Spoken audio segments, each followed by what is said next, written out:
Everybody is looking for peace and quiet. But what if your buddy's snoring sounds like the end of the world? Meet Joe, the snoring sensation of the South. One innocent nap, and bam! His friend Bob goes into full panic mode.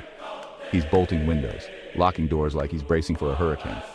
But wait, here come the police, sirens blaring, yelling, "Locked windows only!" Apparently in Louisiana, snoring isn't just a nuisance, it's a state of emergency. So next time you hear a snore, remember, it could be the start of another snore-pocalypse.